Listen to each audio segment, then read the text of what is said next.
¿Cómo están? Qué gusto estar aquí con todos ustedes.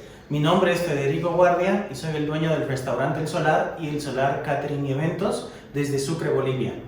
Yo quiero compartirles un poco primero de mi experiencia y de lo que hacemos desde nuestro restaurante y quiero explicarles también un poquito cuál es mi visión acerca de la gastronomía boliviana y sobre todo acerca de la innovación en gastronomía boliviana. El restaurante El Solar ha sido el primer restaurante de Sucre, era de mis abuelos, está a mi cargo hace más de 16 años y en este tiempo lo he hecho crecer. Hemos trabajado mucho con rescate de patrimonio alimentario, hemos trabajado mucho con la idea de cocina sostenible y sobre todo hemos trabajado mucho en que este lugar sea una, digamos, experiencia de capacitación para todos los que han pasado y han trabajado con nosotros, que además los hemos considerado siempre como una familia. El Solar Catering y Eventos es una de las ramas de la empresa que obviamente se dedica a un rubro mucho más grande. Hemos tenido ya la satisfacción de atender un montón de eventos y realmente poder llevar un poco más de la gastronomía boliviana a las mesas de todos, tanto nacionales como internacionales. También soy docente del Instituto Gastronómico de las Américas IGA, en el que estamos haciendo mucho énfasis en todo lo que es gastronomía boliviana y cocinas sostenibles. Soy presidente de la Cámara de Gastrónomos de Chuquisaca, vicepresidente de la Asociación de Chefs Filial Chuquisaca y por supuesto representante para Chuquisaca de MIGA, que es realmente la empresa que me ha acogido y que quiero tanto y que trabaja muy fuertemente con todo el tema del patrimonio alimentario desde hace muchos años, articulando, difundiendo y sobre todo ayudando a que se visibilicen todos estos procesos tan necesarios de articular nuestra gastronomía entre nuestras tres grandes regiones. Es en este sentido que hoy quiero hablarles del patrimonio alimentario de los valles, este patrimonio en el que yo vivo, en el que la gente de Cochabamba vive y en el que la gente de Tarija vive. Empezando por entender que estos tres departamentos políticamente divididos no corresponden completamente al patrimonio alimentario de los valles. Entender que estas regiones políticamente divididas tienen además, por ejemplo, parte del patrimonio alimentario del altiplano o parte del patrimonio alimentario de la Amazonía, lo que hace que nuestras ciudades capitales o nuestras regiones se vean mucho más enriquecidas en su gastronomía. Pero yo quiero hablar del patrimonio alimentario de los valles, de sus técnicas, de sus insumos, de sus propiedades organolépticas, olvidándome un poco de qué ciudades o qué departamentos conforman esta región, porque cuando hablamos del Imperio Incaico no teníamos esta división territorial política como la que tenemos ahora. Con la llegada de los españoles tampoco. Este proceso de mestizaje es el que nos va a traer lo que nosotros conocemos hoy como gastronomía boliviana y específicamente nos vamos a enfocar en los valles.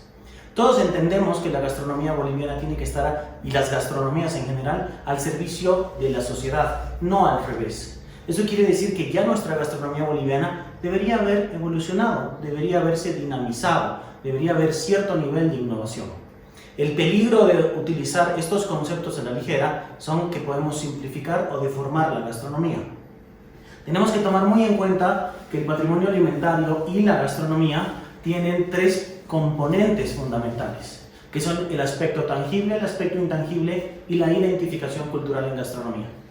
El aspecto tangible, que son todos esos insumos, esas técnicas, esa riqueza cultural, esos saberes, esos primeros pasos en la producción primaria, en el recojo de la semilla, en el momento de la siembra, en la cosmovisión que se tiene en ese momento, en cómo la cultura va a formar esos procesos, en nuestros momentos de transformación, en nuestros actos de conservación, en nuestros momentos de consumo, en los de difusión y en los de comercialización, siempre vamos a ver como algo, un hilo conductor que es la cultura, que es la manera como los pueblos ven esta realidad a través de la alimentación.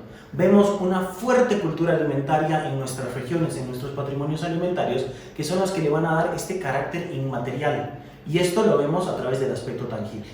No por nada la UNESCO dice de la alimentación que es un acto inmaterial, que es un patrimonio cultural inmaterial de los pueblos. Esto quiere decir que a un acto tan material como el de comer, la UNESCO le está dando una situación, una visibilidad inmaterial, porque nosotros no comemos solamente alimentos, comemos costumbres, comemos resolución de conflictos, comemos la manera como vemos el mundo, cómo trabajamos nuestras creencias, cómo nos prohibimos, de cierta manera, de obtener ciertos alimentos, como es el caso del ayuno, o con el caso de prohibiciones alimentarias, como en cierto momento en Bolivia fue el cerdo. Y así vamos viendo que no solo comemos, sino que es una representación de la gente, de la sociedad que lo conforma. Si hablamos de cuando nació la gastronomía boliviana que la entendemos hoy por la época del mestizaje, vemos una gran diferencia en esa sociedad actual. Por lo tanto, deberíamos haber también transformado un poco nuestra gastronomía. ¿Cuál es el punto importantísimo cuando nos vamos a meter con el tema de innovación? Respetar el aspecto intangible de esta gastronomía. Eso es la razón que puede ser política, religiosa, económica, social, supersticiosa, ritualista, por la que se ha creado este plato. Esta razón es la que le da vida y la que le va a dar componentes que no podemos nosotros alterar. Si un plato ha sido creado para celebración, cuando lo innovamos, debería responder al montaje, insumos y presentación de celebración. Si un plato ha sido creado con una técnica más bien y con unos componentes que lo hacen ser más familiar, en la innovación debería responder también este precepto. Y así. Entonces nos damos cuenta además que hay un factor importantísimo que es la identificación cultural, que es el sabor. Entonces, cuando yo hago innovación en gastronomía boliviana, solo puedo trabajar en el aspecto tangible. No puedo trabajar en el aspecto intangible y no puedo trabajar con la identificación cultural, con el sabor. Estos dos los tengo que respetar. Si no puedo trabajar y no puedo modificar el sabor, y no puedo modificar y tengo que respetar la historia, el aspecto intangible, me queda trabajar con el aspecto tangible. ¿Cómo trabajo yo aspecto tangible sin modificar sabor? Si se supone que una receta es pensar que insumo más técnica, que es la tangibilidad de la cocina, me da como resultado el sabor, ¿cómo podré yo trabajar en estos dos sin alterar el sabor? Haciendo innovación. Desde nuestras cocinas, desde nuestra visión, desde la manera actual como trabajamos, con todas nuestras buenas prácticas de manipulación de alimentos, con todas las cocinas seguras que ya tenemos, con estos calores ya controlados y temperaturas estables, con toda esta teorización que tenemos sobre la cocina actual, ya nosotros podemos innovar. La innovación en gastronomía boliviana debería ser más en técnica, no tanto el insumo. Deberíamos respetar también un poco el insumo. Y eso es lo que les quiero mostrar hoy. Un poquito de cómo ustedes podrían trabajar la innovación sin lastimar el plato. Si no, la gastronomía boliviana va a sufrir. Tenemos que respetarla, tenemos que conocerla, tenemos que investigarla. Entonces vamos a partir por algo muy simple y por uno de los ingredientes más emblemáticos de los valles. No nos olvidemos nunca que el patrimonio alimentario de los valles es el patrimonio receptor de los ajíes. Es en este patrimonio, en esta región, donde tiene nacimiento el ají. La Ulupica, que está considerada ser la madre de todos los ajíes, que tiene el ADN fundamental, el ADN original de los ajíes, está entre los valles de Cochabamba y Chuquisaca. Por efectos de la polinización, de los vientos y etcétera, va transformándose según las regiones y según la polinización que se haya realizado con diferentes tipos de árboles en las distintas clases que nosotros hoy conocemos como ají. Tenemos, por ejemplo, el ají rojo, el ají amarillo, los ajíes verdes, los locotos, tan emblemáticos de nuestro patrimonio. Entonces hoy yo quisiera trabajar con uno de ellos, el ají rojo. Entonces, ¿cómo yo podría, para empezar a conceptualizar, entender qué sabor tengo que respetar si no lo conozco? Tengo que hacer una investigación acerca de cómo se producía el ají antes, cuál era el sabor que tenía este ají. Hacemos una investigación bibliográfica, una investigación acerca de cómo se lo trabajaba y vemos que aparece muy fuertemente el sabor ahumado. Vemos que aparecen ollas de barro, vemos que aparecen sabores y técnicas en realidad que nos dan sabores ahumado, como el uso del carbón, como el uso de la leña. Entonces, obviamente, mi primer obstáculo para poder trabajar cualquier ají que vayamos a emplear en cualquier plato es poder primero devolverle el asunto del sabor ahumado. Ahí podemos empezar a activar nuestra innovación. Podemos empezar a decir que la innovación desde nuestras cocinas parte por cambiar esa técnica, respetando el sabor. Yo obviamente ahorita no puedo salir a la calle, ponerme a cortar leña, hacer el ahumado y hacerlo al aire libre. Eso no es posible, eso no es una cocina controlada, menos para un emprendimiento gastronómico. ¿Qué hago? Innovo. Y digo, ¿qué puedo hacer para que desde mi cocina controlada, con mi gas natural, yo pueda producir ese sabor? Vamos a trabajar la técnica del ahumado, que todo el mundo la conoce, que ya la hemos utilizado tantas veces en proteínas y que sabemos cómo se hace. Entonces, básicamente, lo primero que yo voy a hacer es conseguir mi ají, el ají rojo con el que voy a trabajar. Obviamente lo tengo que hacer remojar e hidratar, porque viene ya con un acto de conservación previo, que es la deshidratación o el secado.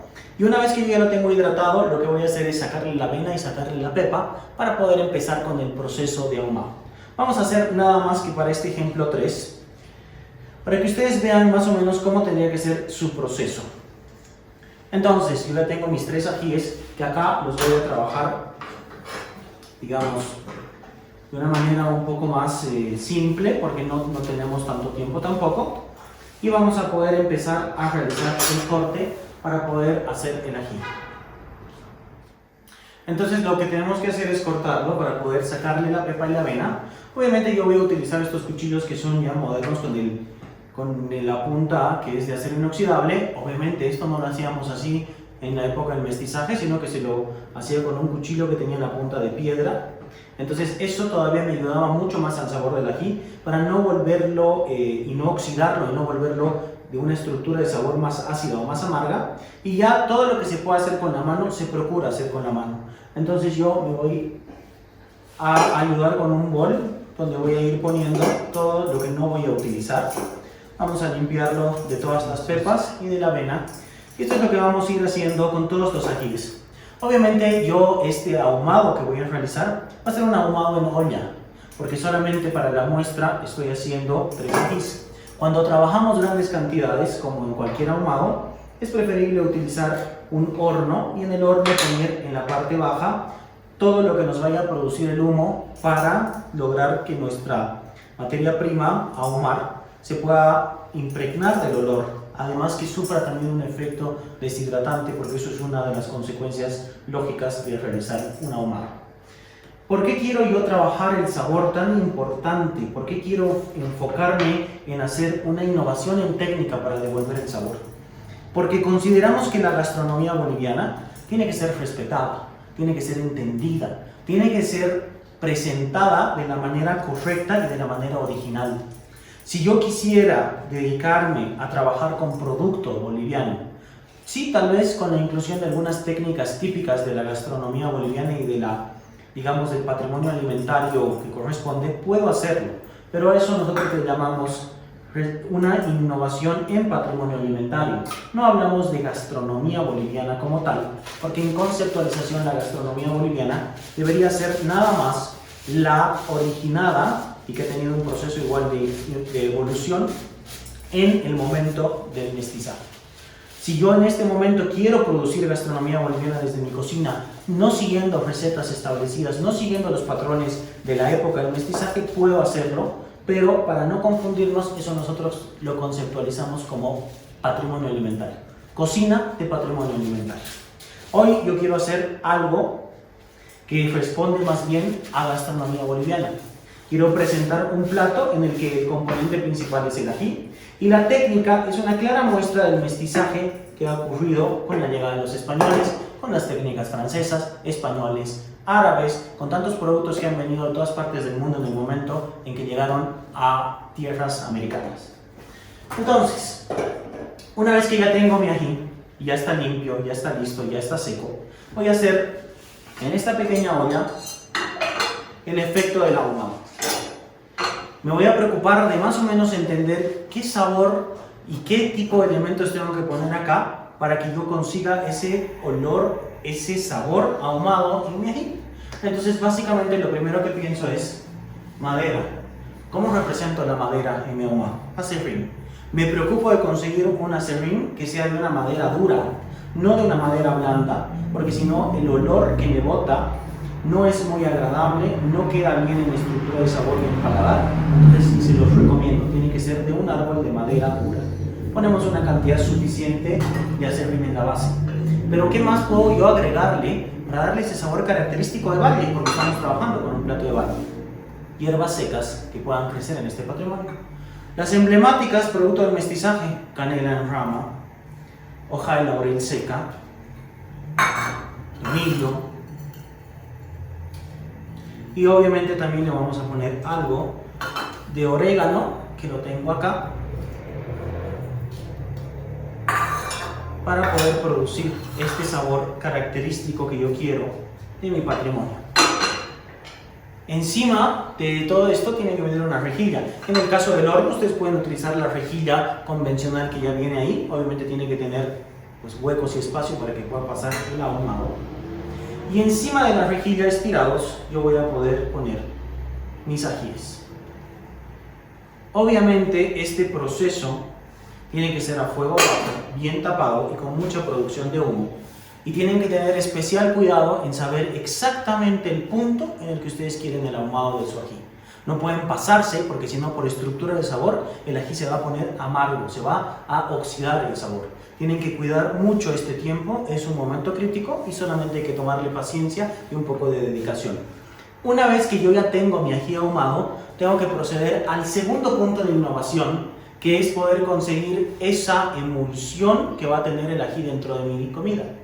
Hemos visto muchísimo que últimamente el ají se lo trabaja con la inclusión de muchas grasas de origen animal. Utilizamos mantecas, mantequillas, aceites ya usados, porque lo hacemos.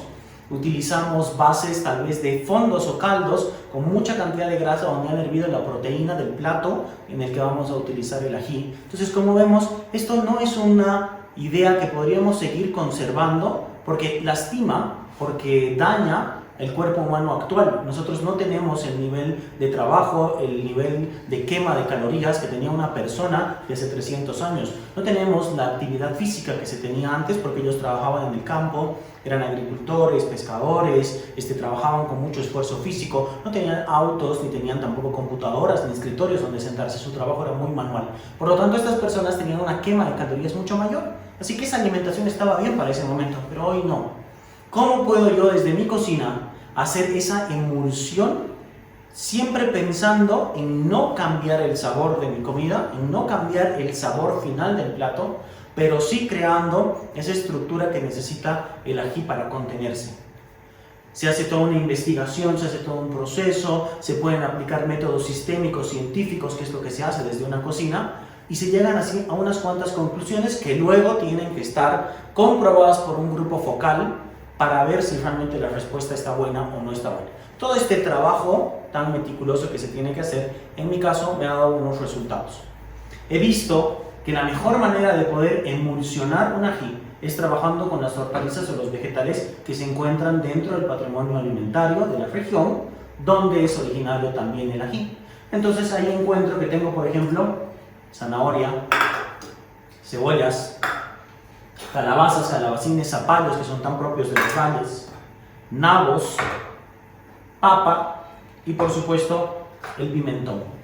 Este pimentón además lo hemos ahumado para de nuevo conseguir mucho más sabor en la crema o en la emulsión que va a contener el ají.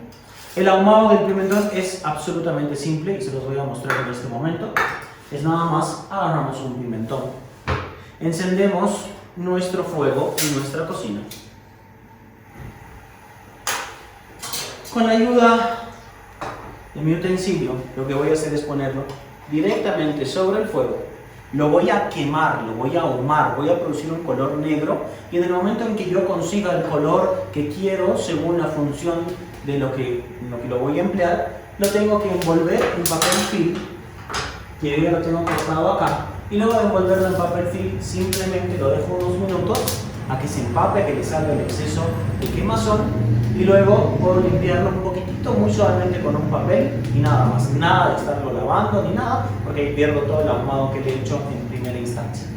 Entonces voy a crear una crema de verduras en vez de una emulsión con mantecas, grasas, aceites o cosas que sean malas para mi salud, y con esta crema de verduras yo voy a trabajar mi ají. Eso me parece que igual es un método de innovación y una solución para los problemas que nos traen como consecuencia el exceso de consumo de ají. Si se fijan, los ingredientes que estoy utilizando para producir esta crema de ají es básicamente, o son básicamente los que encontraré en mi patrimonio. Pero más allá de eso, todos o la mayoría de ellos tienen un pH base. Eso quiere decir que me van a volver completamente estable y la estructura de sabor del ají. Como ven, aquí estamos empezando a producir el humo característico del ahumado. Le vamos a dar un vistazo para ver cómo están los ajíes y que no se nos pasen. Y mientras tanto, en una ollita, que yo la tengo acá, vamos a empezar a producir nuestra crema de verduras, que va a ser en realidad el que va a contener este sabor característico del ají. Me ayudo, le pongo un poquito de agua, parto de agua fría, obviamente, no le pongo mucha cantidad porque lo que quiero hacer es una crema más bien espesa.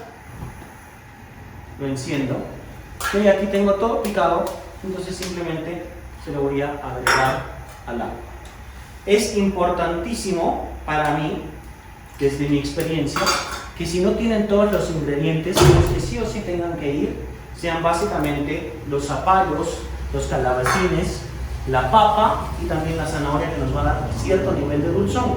Entonces ahí encima ni siquiera vamos a necesitar trabajar con azúcar, no vamos a necesitar incorporarle ningún dulce, que también puede ser un tanto negativo para nosotros, sino que vamos a estar trabajando todo con ingredientes naturales. No nos olvidemos que los azúcares son químicos permitidos, pero químicos. Aquí yo ya tengo el pimentón que estoy ahumando, yo lo tengo listo acá ahumado, entonces ya lo tengo picado, se lo agrego. Y por último le pongo la cebolla, que también ya la tengo picada y lista. Todos estos ingredientes simplemente los tengo que tapar y dejar que hiervan, que cuando ya estén en cierto momento de cocción y cuando siento que ya se los pueden mixear o se los pueden licuar, eso es lo que hago. Tienen que tener mucho cuidado de no hacerlo servir de sobremanera como cuando hacemos una crema normal, porque no quiero perder las cualidades organolépticas ni las vitaminas que me va a aportar esta crema. Quiero que se conserven todas. Si los quieren hacer al vapor, fantástico, igual les va a resultar muy bueno.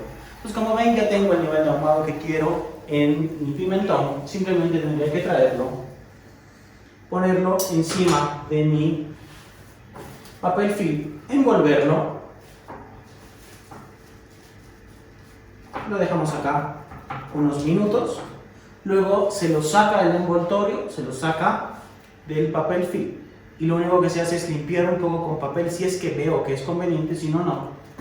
Y lo podemos utilizar y ponerlo en la crema como han visto. Acá, a mí me gusta que el ají tenga un nivel medio de ahumado.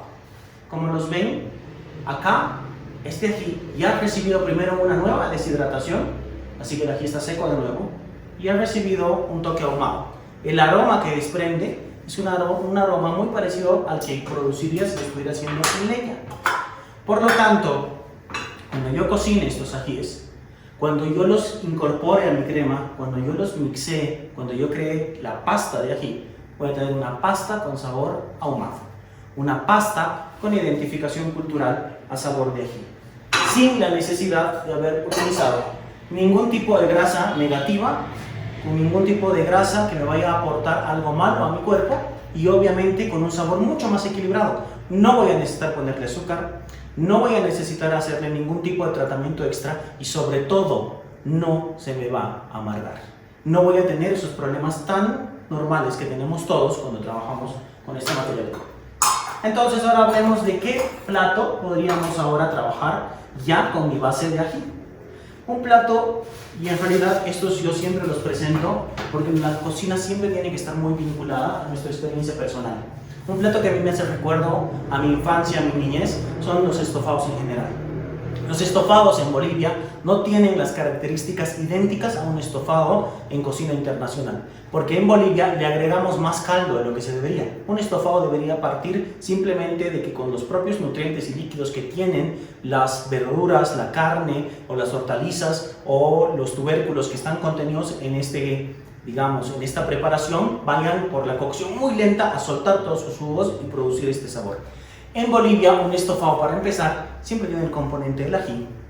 Con el mestizaje y sobre todo con la inclusión del vino en América, traída por los españoles, se hace también mucho la idea del desglace, y además se le agrega siempre un caldo, se le agrega un líquido, que eso en un estofado normal no se hace, y se parte de una cocción mixta. Yo en un estofado de cocina internacional puedo hacer una cocción mixta, es verdad, con el estofado, muy poco usado. Generalmente el estofado no es parte de un saltado o de un ahogado como en Bolivia, sino que definitivamente es nada más el staff.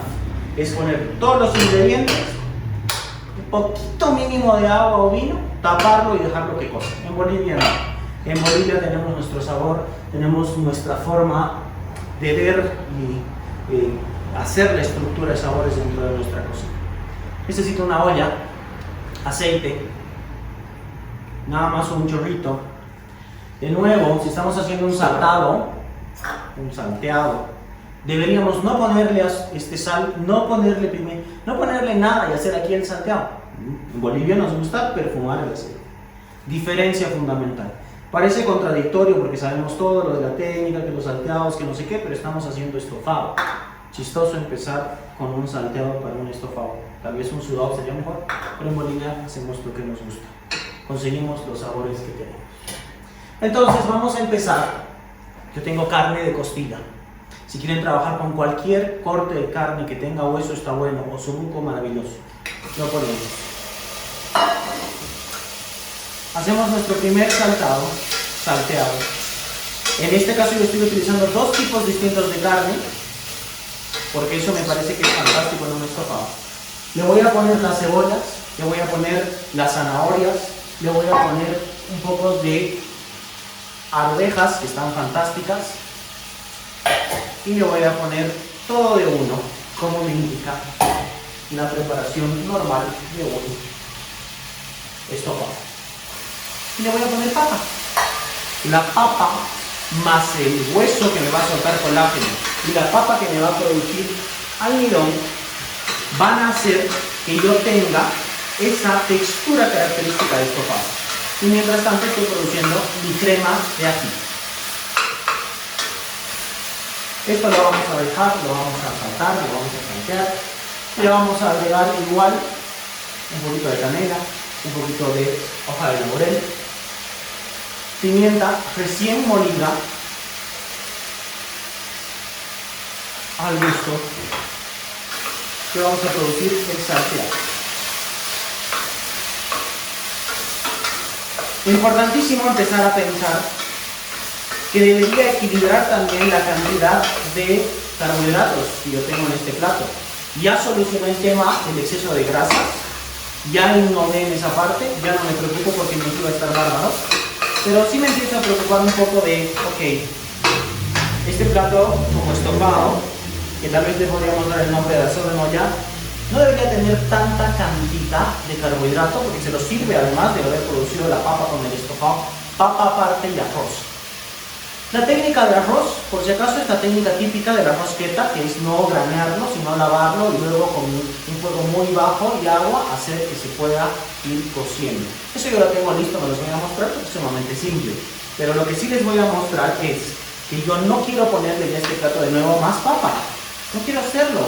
Yo sé que en la presentación final debería verse la papa, porque está así configurado el plato, pero es demasiado carbohidrato. Voy a hacer un cálculo y voy a querer innovar también un poquitito en eso. Unos chips de papa pueden ser una solución, un papel de papa puede ser una solución. Y de nuevo pienso en el montaje. Si estos estofados son tan tradicionales en las casas de las familias y están hechos más por un concepto familiar, para comer de una manera más diaria, no tiene tantos presupuestos ni tanta gramática culinaria dentro del plato, tal vez yo puedo trabajarlo en un emprendimiento gastronómico, en comida de vereda, en un kiosco, en un food truck, en estos contenedores que se han puesto de moda. Me encantaría también que haya en Bolivia una experiencia más boliviana, en los que hayan unos patios y unos garajes donde también se vean como casetitas o lugares un poco más con visión boliviana, que sería muy lindo. Entonces estamos hablando de que todos estos platos podrían venderse en la calle. Perfecto. ¿Cómo hago un montaje para no necesitar además envases desechables? Para presentar este plato a la gente que viene y que lo tiene que comer. Me puedo inspirar en masas. Y ponerle una masa debajo sería interesante, pero ¿qué masa? Una masa típica boliviana, producto del mestizaje. Las que nosotros llamamos salteñas, que en realidad son empanadas, porque la salteña es el gentilicio de las personas que viven en Salta, puedo yo tal vez pensar que podría ser con una masa de empanada, pero no como empanada, porque la necesito para llevar, tal vez como tartaleta. Entonces aquí viene la otra parte de la innovación. La presentación importantísima de ser innovada en gastronomía boliviana. Base de tartaleta de una masa de salteña. Obviamente la receta para hacer la salteña es la que ustedes conocen, simplemente que la tienen que poner en una tartaletera, nada más. ¿Qué más nosotros podríamos hacer en este momento? Podríamos pensar en todos los demás ingredientes que vienen en el plato. Generalmente los asados en olla o los estofados vienen con queso. yo puedo hacer una canasta de queso. Para que se vea mucho más linda en la presentación, sigo jugando con el mismo ingrediente. Aquí tengo mis chips de papa. Y obviamente para terminar con una decoración linda puedo hacer unos corales. Esto todos sabemos cómo se hacen, son súper simples, no es necesario mostrar. Entonces sigo trabajando con mi estofado. Voy a trabajar la idea del guest glass, así que voy a ponerle el vino. Le voy a poner un poco de agua, como se hace. Y en el momento en que estaría listo el ají con las verduras, yo mixeo todo y esa crema es la que voy a incorporar acá para que todo cosa junto, para que todo esté cociéndose, absorbiendo los sabores y produciendo esta idea del estofado. ¿Y cómo lo hago? Tapándolo completamente y dejándolo hervir aproximadamente 2 horas. Ok, entonces ahora analicemos un poquitito la estructura del plato y veamos el proceso de mestizaje que decimos que se ha producido en la gastronomía del patrimonio alimentario de los Valles. Solamente con una mirada muy superficial, viendo los ingredientes endémicos y viendo los ingredientes de este plato que han sido traídos por los españoles, para ver los porcentajes que podríamos hablar de mestizaje en este plato. Tenemos para empezar que la guarnición es arroz. El arroz ha sido traído por los españoles de Asia. Podemos ver que tenemos una proteína animal, que es un corte de carne de res con hueso. El ganado vacuno no existía en América, ha sido traído por los españoles. Vemos que tiene dentro de las verduras con los que se confecciona el estofado, zanahoria, traído por los españoles, cebolla, de igual manera. Tenemos pimentón, de igual manera. Zapallos sí. Los zapallos sí se pueden considerar endémicos de acá. Tenemos el ají como identificador que realmente sí es de acá. Y tenemos por supuesto nabos traídos por los españoles. Podemos hablar también que tal vez dentro de la estructura del plato tiene papa. La papa sí es de acá, es un tubérculo endémico.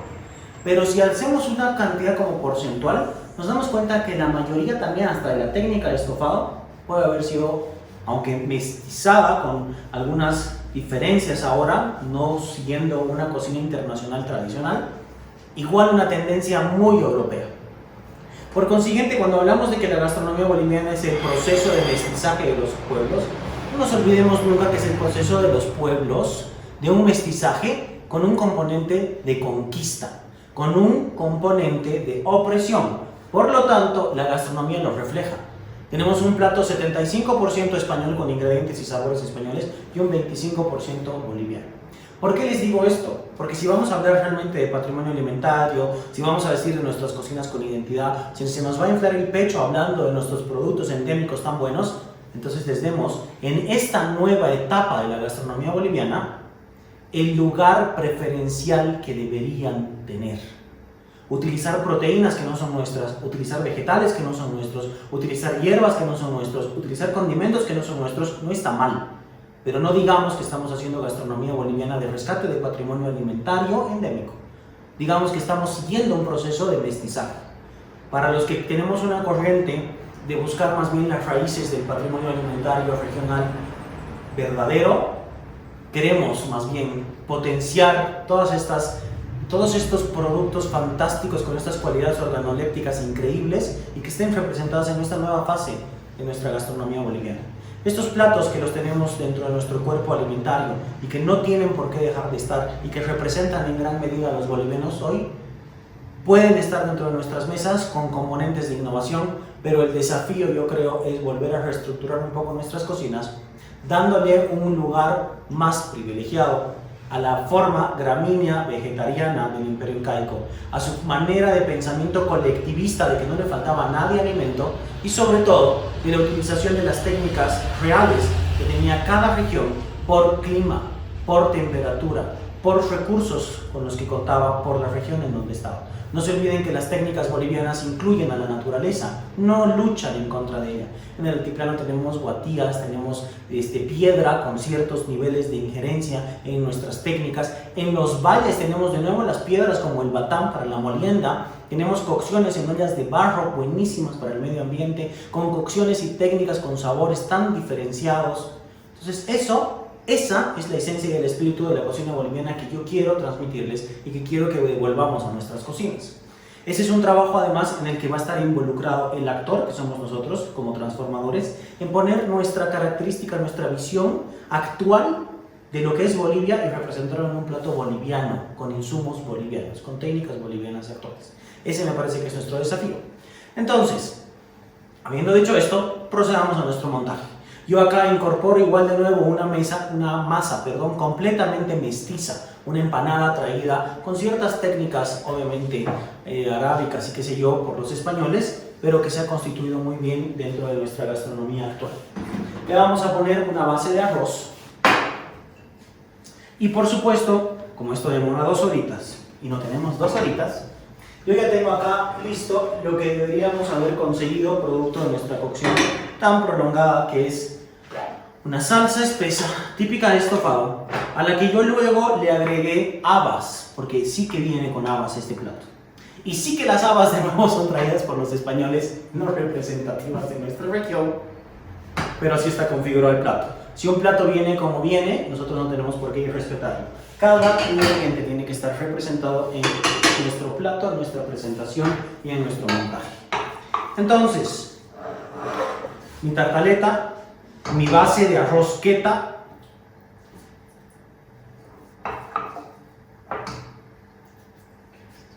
le vamos a poner ahora la carne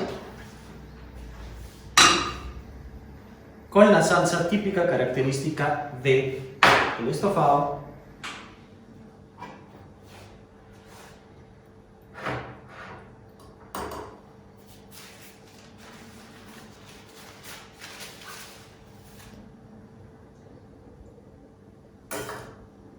Y le vamos a ir incorporando la salsa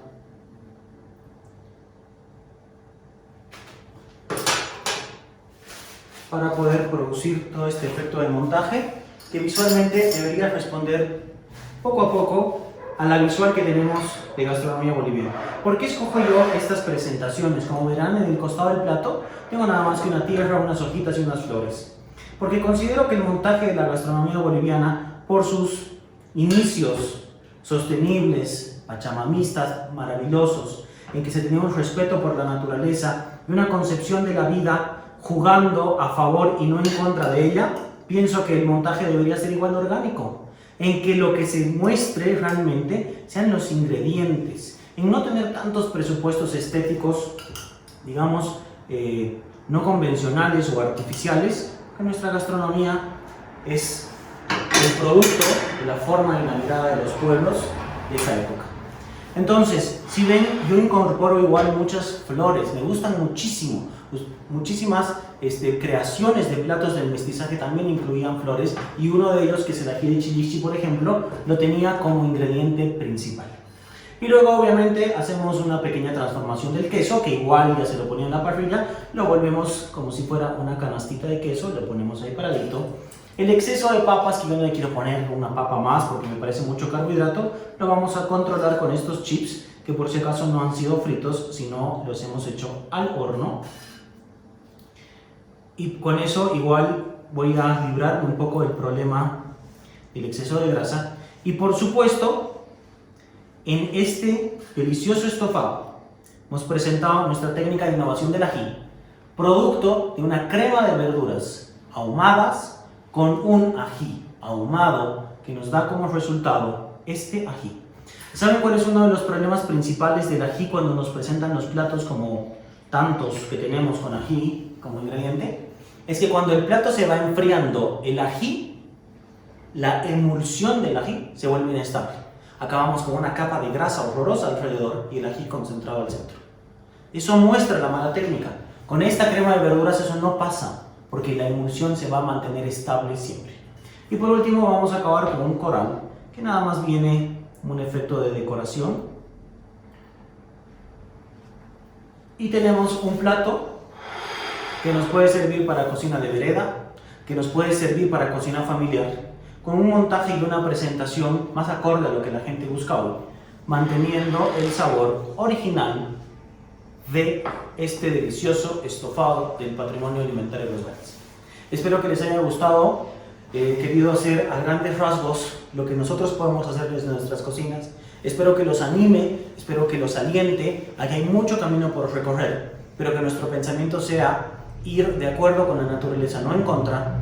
Pensar en que el grupo o la gente a la que tenemos que respetar y dar un privilegio dentro de nuestros sabores tiene que ser a los productos endémicos y a los grupos humanos que han trabajado con estos productos durante muchísimos años, y tiene que ser una visión de poder saciar las necesidades alimentarias de la gente. Y acabo diciéndoles que por favor traten de hacer vinculaciones directas con sus productores, de trabajar con productos orgánicos que no estén producidos con pesticidas y con fertilizantes, y que devolvamos a esta última parte de la década que nos queda, según la Agenda 2030 del Desarrollo Sostenible, lo que realmente, la importancia que tiene que tener. Trabajar por última vez en esta década de tener un planeta que no vaya a entrar en una fase de extinción tan fuerte. Busquen qué es el desarrollo sostenible, busquen los ODS, busquen la Agenda 2030 y vean que todo eso está reflejado en el patrimonio alimentario de los valles como se trabajaba antes. Vean que no hay que inventarse la fórmula, hay que devolverle el respeto a estos pueblos. Cumplir con la Agenda 2030 es cumplir con patrimonio alimentario de nuestro hermoso y fantástico país que es Bolivia, pero estamos al límite, solamente nos quedan 9 años más. Los invito a que puedan ustedes descubrir el mundo de las cocinas bolivianas, de las cocinas con identidad y de las cocinas sostenibles, que para mí son un sinónimo. Muchísimas gracias por haber sido parte de este curso y muchísimas gracias obviamente a Miski, y espero que estén disfrutando de este maravilloso evento.